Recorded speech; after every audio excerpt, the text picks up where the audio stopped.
Out of the 1,178 StarStock A and some Bs cards submitted to PSA, 473 came back PSA 10s, 616 PSA 9s, 74 PSA 8s, and 15 were less than that. I've read all the comments, watched the interviews with Scott recently on Bench Clear Media post this release, and in this video I want to talk about what this data should mean to us and how we should go about valuing raw cards moving forward. I also want to talk about some rumors going around the NFL right now, who's trading the most, which quarterbacks are trending up. So let's dig in. All right, let's just address the elephant in the room right off the bat. One huge question that I've seen continuously across all social media platforms, Twitter, Instagram, YouTube. Were all 1,178 cards submitted StarStock A's? And according to Scott Greenberg, the CEO, in a recent interview he did with Bench Clear Media, 9s and 10s. So that means that we had a few StarStock Bs that were submitted.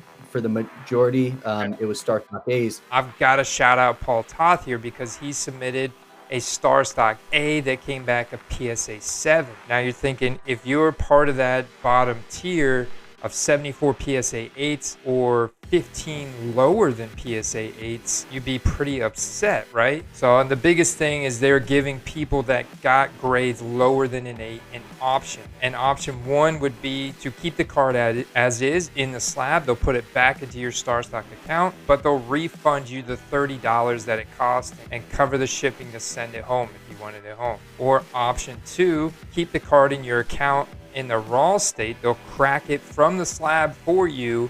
They'll refund you the $30 on top of the difference between a StarStock A version of the card and a StarStock BC version. They would then regrade the raw card themselves and re-input the card as a raw card back into your account. And option 3, if you didn't want the card at all now, they would refund you the $30 on top of whatever you paid for the card, and it will no longer appear in your StarStock account. Now, I think we're getting mixed opinions and mixed emotions on how people felt the submission went. According to Scott, he feels very positive and enthusiastic about these results. Now, 40% is pretty solid on PSA 10s and 52% on PSA 9s. That's a lot of 9s and 10s. And so we're really excited about that. Which is very good. There's a lot of positives to take away from this, but there's definitely some StarStock A's that slipped through the cracks, right? That shouldn't have been StarStock A's according to PSA. As many cards as they're ingesting and processing on a daily basis right now, Scott said it himself in this interview, they're only spending a few seconds. Proper lighting,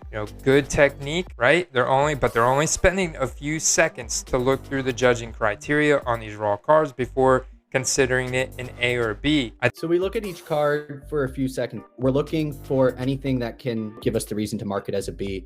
And so if the issue that we see on the card is extremely, extremely minor, maybe it's a small dimple, it will get through as an A probably. But anything more than that, and we give it a StarStock B grade. And so whether that's a couple dimples, surface mark, corner that's soft or not perfectly kind of sharp, surface edges, things like that. Really, just the best raw cards get put into the A pile. The remainders are Bs. C card has multiple issues, so it could be a print line as well as a dinged corner. Maybe it's 2 or 3 corners. I think everyone can picture in their head what a C looks like. We've all owned them, and we've all gotten them when we've bought cards as well. I think ultimately what we've got to do is we've got to start valuing the Bs higher. The Bs have got to go up in value. This is a great opportunity for us buyers right now to capitalize on Bs. I mean, I've been making dozens and dozens and dozens of offers on Bs under $1 that they've got to go up in value. If a B is only trading at a quarter or 25% of the value of a StarStock A, I think that you can safely purchase that B and feel confident in its condition. On the other hand, PSA 9s should not be valued lower than a StarStock A. If you see a card that has a StarStock A that is selling for more than a PSA 9 of that same card, why not buy the PSA 9? It's a 52% chance that StarStock A is going to be a PSA 9. Now, having compared in my hands a PSA 9 and a PSA 10 of the same card, I cannot tell the difference to my naked eye. It's not trained well enough to see the difference between a PSA 9 and a PSA 10. There's a very minute, minuscule, microscopic difference between a PSA 9 and a PSA 10. And I think the PSA 9s should be valued higher. And I think that's fine that they're not, because that presents excellent buying opportunities for us that understand that. That's my opinion on that. Now, I think it is positive. They're very transparent. They've showed us the data. They didn't have to. They could have manipulated these results and this data in any way they wanted to. Plain and simple. So I respect them and I appreciate their transparency. And you know that they're adding to their staff on a daily basis. They're improving their processing, their intake, and their ingestion process on a daily basis. These are good things. They're going to continue to fine-tune their raw grading process. But at the same time, we've got to understand that the Bs should be worth more than this. The Bs, this is my big takeaway, Bs and PSA 9s should be worth more in comparison to StarStock As and PSA 10s. Really, like, the goal was for a majority of the cards to come back 9s and 10s. The way that I was looking at it was anything above a 9.0 average would be incredible. It's like, if we can get more 10s than 8s, then we're doing a pretty good job. I was hyped on the results. 40% 10s, mostly 9s, 52% 9s, which I expected. 6% 8s, which you know is a pretty low percentage. And so we were really excited about that. We never thought that StarStock A's meant that they were automatically 10s. I know that traveled around the sports card hobby a little bit. You know, oh, it's a StarStock A, like it will probably get a 10. No, like we just identified those as good looking raw cards. Like, these are good looking raw cards that will probably get a 9 or 10. That's kind of the way that we looked at it. And so we're really excited about the results. All in all, StarStock is still going to be my platform of choice moving forward. I have faith in them. I love the fact that they're continuing to progress and transform and grow and get better and refine their strategy. I've got a lot of faith in them and a lot of conviction. So let's talk about what else is new in the Quest this week. Exciting. Patrick Mahomes rookie card broke Tom Brady's previous single rookie card autographed sale record of 550,000, close to that card last week that I showed you guys. Well, Patrick Mahomes had one this week that was 850,000 whereabouts. And absolutely incredible, shattering that Tom Brady record. Have to spotlight that. Have to talk about some of the other QBs that are trending, right? Just based on the rumors of where Deshaun Watson's going to go. Is it going to be the Jets, the Panthers? Is it going to be the Colts? Is he going to go to Miami? Is Tua going to Tech? You know, there's so many rumors going around. That's led his prices to go up. Andrew Luck rumors that he may potentially come back and play for the Colts. That's led his prices go up. People are after Jacoby Brissett because he's an obvious choice that the Colts could go after. He showed to be competent at the NFL level. His prices could go up, have gone up a little bit. And, you know, if he signs, they will go up.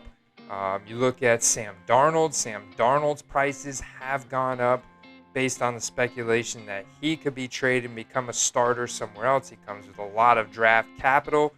And you know, just put him in the right system with a good offensive line and some weapons.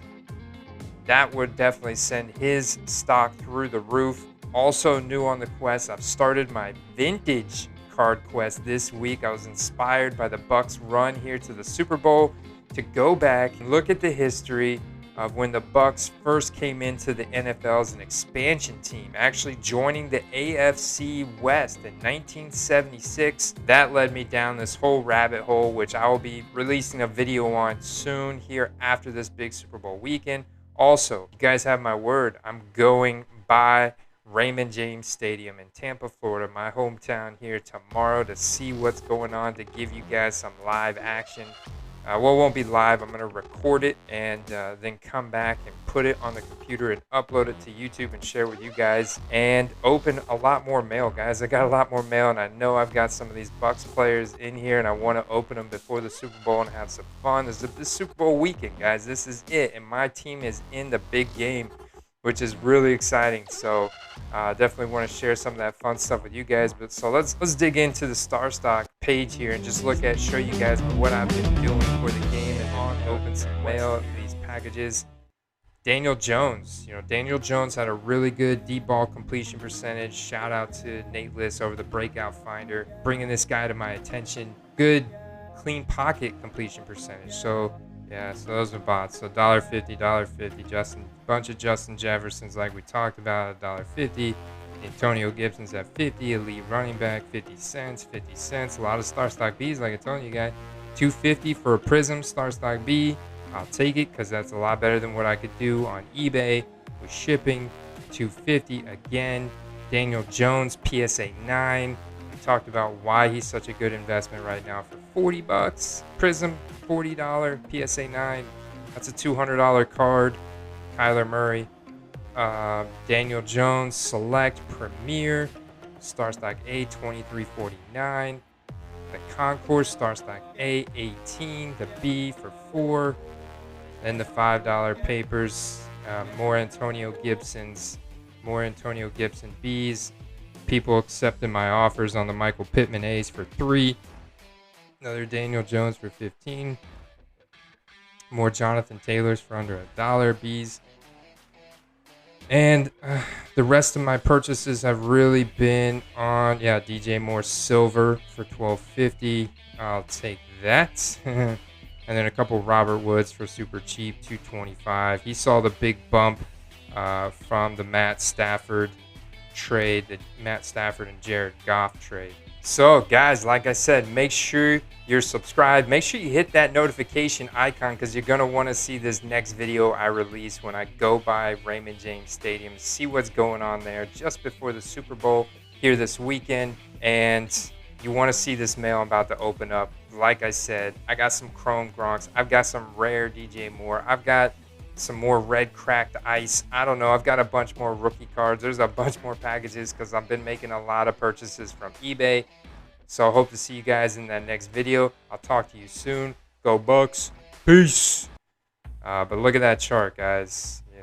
Just total growth, acceleration here after this AFC Championship game. So you can see those sales there pop off Wednesday, February 3rd, February 5th. You got them. Now's the time to sell them, guys. I've actually got an offer here on a Tyreek Hill Select that I'm tempted to select. A Tyreek Hill Select I'm tempted to sell.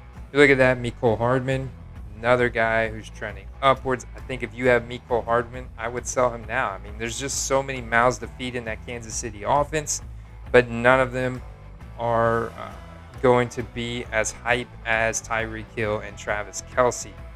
So if you got Mecole Hardman, take advantage of the hype around him right now and sell them bad boys. Deshaun Watson, we know what's going on with him. The PSA StarStock A base Donruss cardboard card, paper base card right here, guys. All time. I mean, let's look at the chart on this guy.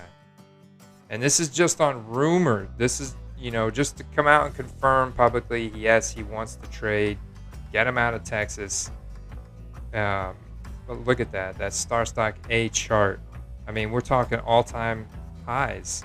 Beginning of the season, he was around $35, and now he's way higher than that. We're talking at 100 because of how well he played during the season and the potential of what his new team will bring him, right?